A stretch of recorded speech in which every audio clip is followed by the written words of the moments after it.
Good morning. This is the Innovation Conversation. Tom, how you doing? I'm good, Kevin. How are you? I'm doing great. Awesome. Although once again, it's funny, whenever I talk to you, it's supposed to be spring here and it's like 40 degrees outside. That's a bummer. I can't get a break. Yeah, tough time of year. So today we're going to talk about auto replenishment and subscriptions. And to be completely transparent with the audience up front, this is a business model in which you have both experience and skin in the game. You know a lot about this. But I say to you, I'm the one who wanted to talk about this because in my view, there are two technologies out there right now that I think have the most likelihood and the greatest potential in terms of disrupting traditional retail. And one would be checkout free technology, just lockout technology. And the other one would be auto replenishment. Yeah, I agree. I mean, many surveys done with customers on what they don't like about their store. And the two most frequent things you hear are out of stocks and checkout lines. Right. And so they address that. And I think so it would be delinquent for us not to talk about that in the innovation conversation, but we'll get to what you're doing sort of towards the end. The thing that really sort of got my attention, I mean, there've been a bunch of stories about this lately. One was about how Apple is considering going to a subscription basis on its iPhone, and so basically you're just on a subscription, and whenever they come out with a new one, you'll get a new one, and they sort of keep you in the ecosystem, and that strikes me as the purest example in so many ways of what this sort of business model, this kind of approach does. Absolutely. I mean, if they can change their revenue mix to be more and more and more recurring revenue, right? So you have, that. And not have the spikes, right? They come with the release of a new piece of hardware. That is the most valuable, the most predictable, often the most profitable. It also enables you to have that, consistent engagement with customers, where you kind of always have their back. When you have the program for swapping out that hardware and they know they've got it and it's not an additional charge.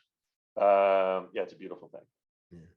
And I mean, and the thing is, I don't think it's gonna be hard for Apple to do it. I mean, they're already halfway there in some ways. I mean, whatever, I don't know, my kids helped me with my plan for my iPhone, right? Whatever that is, I have, every 18 months or something like that, I have the right to just turn it in. And in fact, when my kids do it as soon as it happens, because they want the newest technology. Right. And in some cases, their monthly cost actually goes down, which is interesting. Yeah, because they give them incentive for continuing the plan. Right. In many cases, they get a trade-in credit on their current hardware because it's still new, right? Good, and there's plenty of market for 18-month-old hardware. So it's a kind of I hate to use the term, but a win-win for Apple and the customer. Yeah. And I'm already, and I've even written about this on Morning Newsbeat. I actually leased my laptop. I started doing that a few years ago because I tended to keep my laptops too long until they were falling apart. And then I was like worried it was going to collapse on me and I wasn't going to be able to do Morning Newsbeat. And this forces me every 2 to 3 years to get updated hardware. Yeah. And again, and it's not that much more expensive than it would be to buy the thing. Yes, I have to turn it back at the end, but I'm getting a new one. And it just seems like a completely rational. Yeah, it gives you confidence. Totally. Yeah. And in both cases, I'm never going to go to an Android phone, and I'm never going to go to a different laptop. I'm in the system. They've bought me into the ecosystem. And then as they come out with new devices or like auxiliary devices or new services, they can introduce that stuff to you because they have you captive from a marketing standpoint. They know your tendencies, and they can be really efficient at getting those marketing messages in front of you and ideally getting you to respond to them. And then we see the same thing happening with companies like Taco Bell and Panera. I mean, Taco Bell, I was reading the other day, has this, Taco Pass where for, I think it's like $10 a month, you can have, you'll have almost unlimited tacos or something like that. And Panera is moving to a program. They've had $8.99 monthly subscription for coffee. And now they're moving to a $10.99 monthly subscription for all drinks. And what that does is, I mean, if I'm standing here and I'm trying to decide between Panera and another sandwich shop, well, I'm going to choose Panera because I'm already invested in the system. Or if I'm standing there thinking about Taco Bell, McDonald's, or Burger King, well, I've already spent my money at Taco Bell. The more I use it, the greater the financial benefits are to me, which was always the idea with Subscribe and Save, right? And Yeah, Prime, well, I mean, even more Prime, and more of that Prime. yeah, really with Prime. Yeah, I mean, in these restaurant examples, right? You know, the customer that's likely has some level of loyalty to that restaurant, or at least likes their food, you know, to start with. You do the math, right? And you say, okay, if I get a taco a day for $10 a month, that's 30 cents a taco. Tacos are usually like a buck, or I don't know, whatever they are, but you know, so they see the savings there. So that kind of compels you to do it. You know, even if you don't use it every day, if you use it a fair amount, you feel like you're getting value for it. And to your point, you know, you definitely, when it's a great tiebreaker when it comes down to deciding, you know, where you're going to go for that meal. And, you know, it puts a level of recurring revenue, you know, that they get from these customers.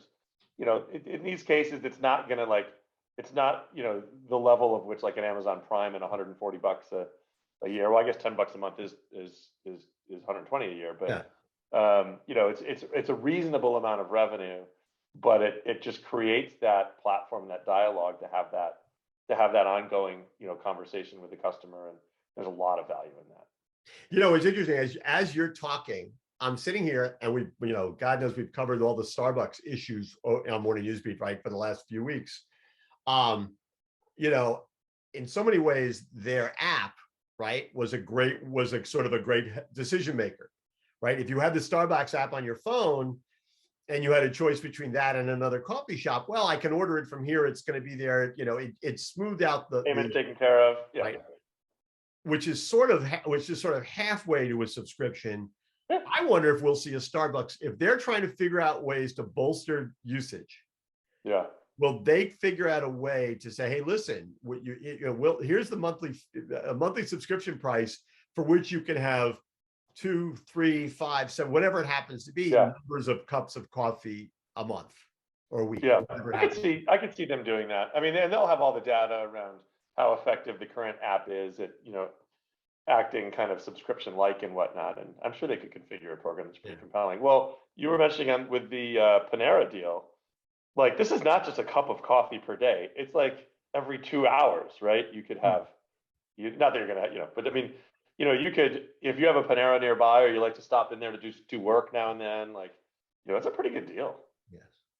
Although when you think about it, if they wanted to be smart about it, they could put you on a subscription program for the coffee, but then charge you a lot of money to use the bathroom because you're going to, I'm sorry, shouldn't have done that while you were drinking. It's funny. Yeah, it's $50 to use the jump. That's how they get you. And then we're seeing airlines do it. All right, Alaska now has a program where they're going to, you know, for a fee, you get a certain number of flights. Yeah. And that's again, it's an interesting way of it becomes a decision maker. And that's the kind where, you know, on these subscriptions, which is more like, as you said, more like Prime than Subscribe and Save, it's a way of saying, choose us first. We want to. I mean, if, you know, if I'm a really frequent Alaska flyer and that is presented to me, right, I'd do it because it's effectively like, just for me, it's like a discount mechanism because I'm going to fly that much anyway.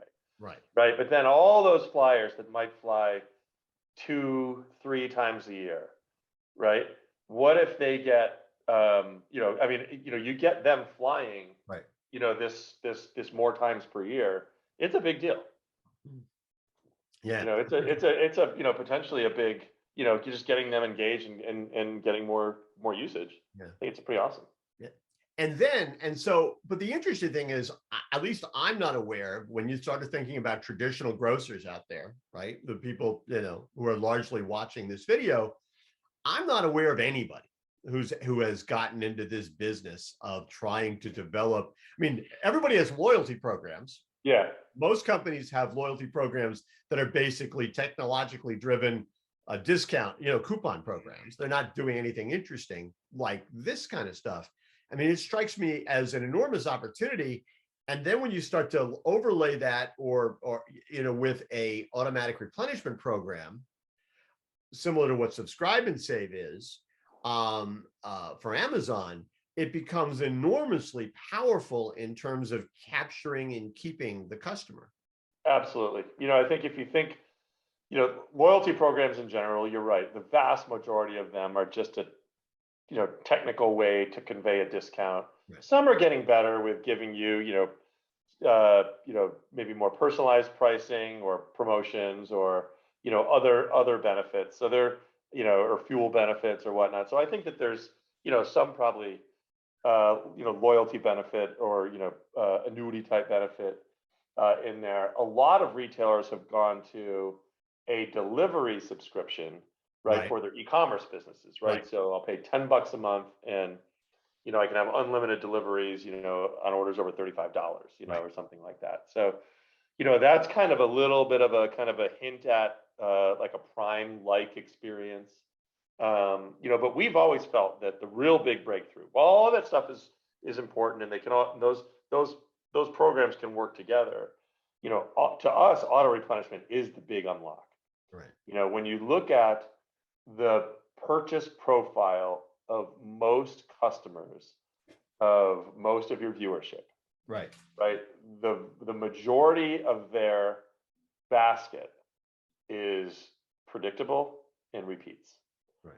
And so if you can use the power of machine learning to automate the purchase and repurchase of those products, and you can provide the right visibility tools to give the customer control, so they don't feel like it's just running out of control, that they can see what's coming. It's an easy service to them, and shopping sessions that maybe took 15-20 minutes take 1 to 2 minutes. Right. You can really start to move broad broad portions of folks shopping into this. You provide a great service for the customer because they don't have to worry about stuff. It's done for them. Right. They have visibility and control. They know they're getting a good value because you usually offer a modest discount, but you also often take them out of the high-low game of, trying to go get this promo or getting that promo and switching between this brand and that brand to get the promo, right? It just makes it easier for them. It ultimately transforms your business model away from a transaction-based business model and more to a recurring revenue model, right? When you start to move 10, 20, 30, 40% of your e-com volume over to this, it becomes a very predictable, level of revenue. And, we see all of these businesses, work on these kind of recurring revenue programs. What a better way to do it than serve your customers with their products, make it easy for them, and get them locked into that recurring purchase. And another word for recurring revenue is relationship, right? You're actually creating a relationship with that customer, which makes it. Absolutely.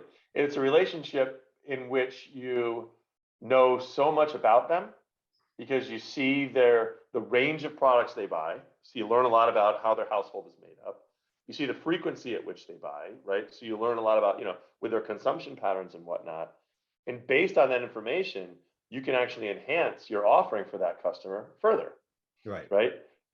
Introducing more products that they can get from you versus going to a competitor to make it easy on them. Introducing new products to them based on their tendencies. Yeah. Because what's relevant, what's resonant, right? Exactly. And you end up increasing, the basket size and frequency of that customer and ultimately increase that customer lifetime value. It's an incredibly efficient, spend of your marketing dollars toward that, which are really just geared toward, very small fees for the program, and any small discount, you give the customer. And manufacturers are always, very willing to participate in that discount because it's great for their brands. Well, because they're building. Yeah, it's not just the loyalty to the retailer with whom you're in the deal with. You also end up being loyal to the brand. That's the brand. I mean, I've always said we probably have 20 or 22 subscriptions on Subscribe and Save, and we haven't changed those brands ever. Yeah. Right. We're doing business with Amazon and we're doing business with those brands. And that's an enormously powerful connection that it would be, it's almost impossible to sever. Well, and think about those products being sold at retail to other customers. Right. Right? Those brands are promoting many of those products to get customers to buy it. Maybe they're switching back and forth between laundry detergents, and they take the one that's on deal, or maybe they're loyal to one of the laundry detergents, but they only buy it when it's on promo because they know, once a month it's going to be on a, 30% off, promo deal. So I'm going to do that. That becomes very expensive to service the loyalty, to either try to gain the transaction or service the loyalty of that customer. That becomes incredibly expensive. Why, as a retailer, you wouldn't want to, just say, I'm going to invest responsibly, I'm going to convey value to these loyal customers, and I'm going to keep conveying more value? To me, that makes way more sense. Well, and fighting for every transaction. And if you're going to pitch the manufacturer on getting greater number of promotion dollars, how better to do it with data that says, but wait, these are your most loyal customers. So if Procter and Gamble is selling you Tide and they're bringing something else out, hey, we've got a targeted market here. We can actually market to people who like, whatever it is you're bringing out.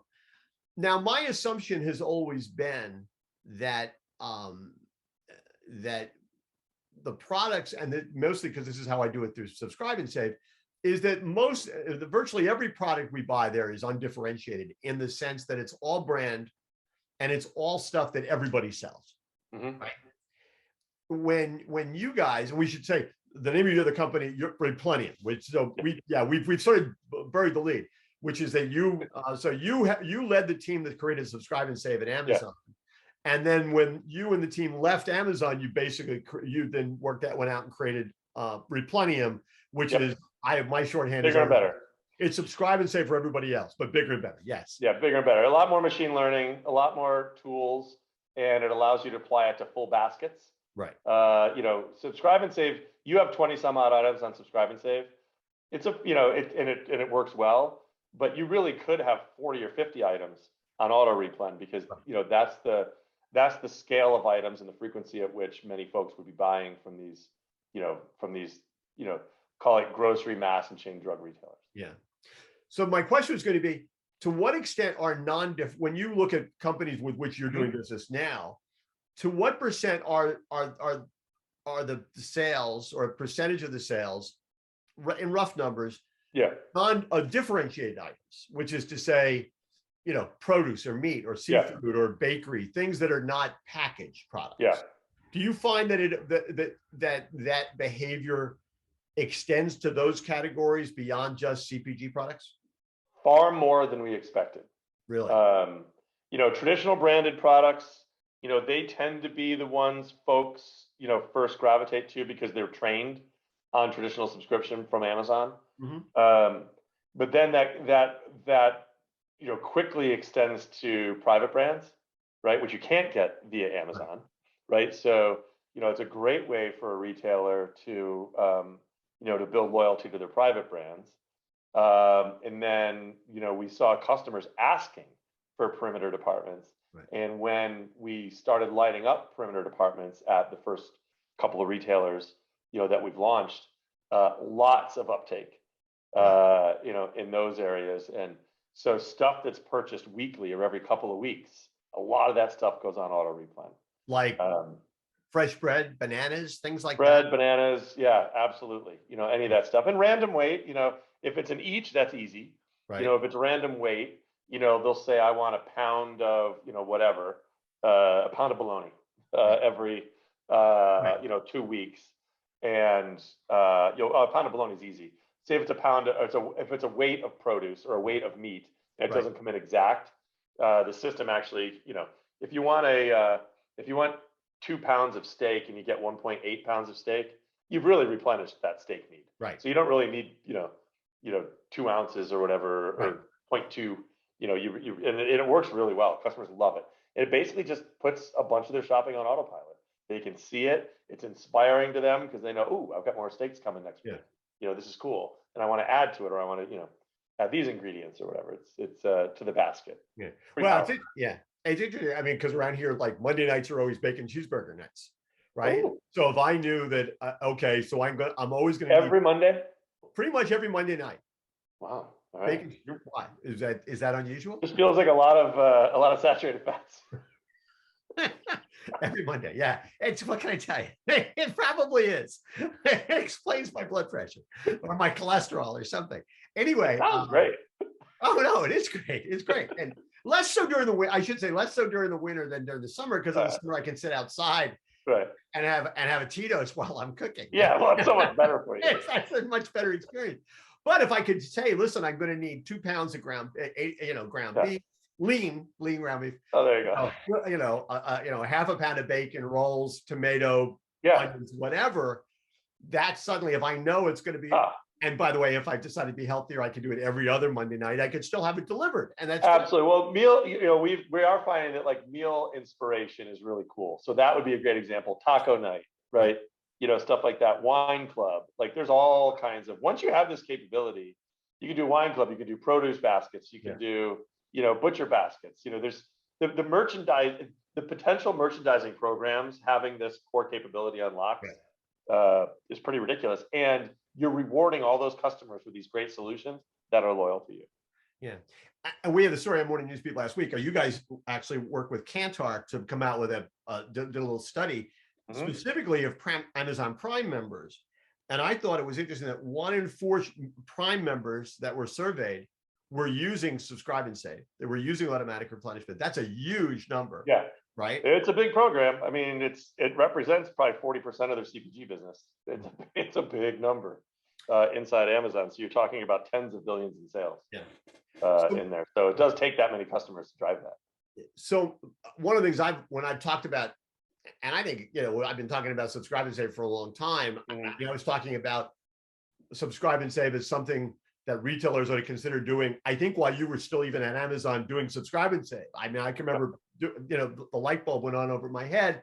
And I've always sort of thought that this is something that retailers either have to figure out how to do or have to figure out how to compete with.